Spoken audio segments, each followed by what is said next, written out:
প্রথমেই আমরা দেখে নেব গত 24 ঘন্টার জেলাভিত্তিক বৃষ্টিপাত। গত 24 ঘন্টায় ত্রিপুরার পশ্চিম খোয়াই, ধলাই ও গোমতী জেলায় ভারী বৃষ্টিপাত এবং বাকি সব জেলায় মাঝারি বৃষ্টিপাত পরিলক্ষিত হয়। গত 24 ঘন্টায় ত্রিপুরাতে বর্ষা সক্রিয় ছিল। এরপর গত 24 ঘন্টার তাপমাত্রা। উপলব্ধ তথ্য অনুসারে গতকালের সর্বোচ্চ তাপমাত্রা ত্রিপুরার সব জেলায় স্বাভাবিকের চেয়ে কম ছিল। গতকালের সর্বোচ্চ তাপমাত্রা রেকর্ড করা হয়েছে 29.4 ডিগ্রি সেলসিয়াস আগরতলায়। উপলব্ধ তথ্য অনুসারে আজ সকালে সর্বনিম্ন তাপমাত্রা ত্রিপুরার সব জেলায় স্বাভাবিকের কাছাকাছি ছিল।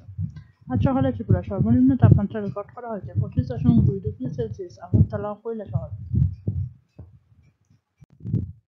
এরপর আগামী 24 ঘন্টার জন্য আবহাওয়ার আভাস। আগামী 24 ঘন্টায় ত্রিপুরার সব জেলার অধিকাংশ জায়গায় বৃষ্টিপাতের সম্ভাবনা রয়েছে। এরপর আগামী 24 ঘন্টার সতর্কবার্তা।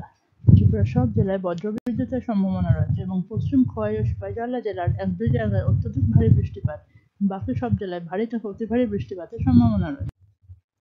24 ঘন্টার জন্য তাপমাত্রার আভাস। আগামী 24 ঘন্টায় সর্বোচ্চ তাপমাত্রা থাকার সম্ভাবনা রয়েছে 25 থেকে 27 ডিগ্রি সেলসিয়াসের মধ্যে, যা স্বাভাবিক বা তার থেকে কম, এবং সর্বনিম্ন তাপমাত্রা থাকার সম্ভাবনা রয়েছে 23 থেকে 25 ডিগ্রি সেলসিয়াসের মধ্যে, যা স্বাভাবিকের কাছাকাছি। পরবর্তী দৈনিক আবহাওয়া বার্তা প্রচারিত হবে আগামীকাল অর্থাৎ 22শে আগস্ট 2024। ধন্যবাদ।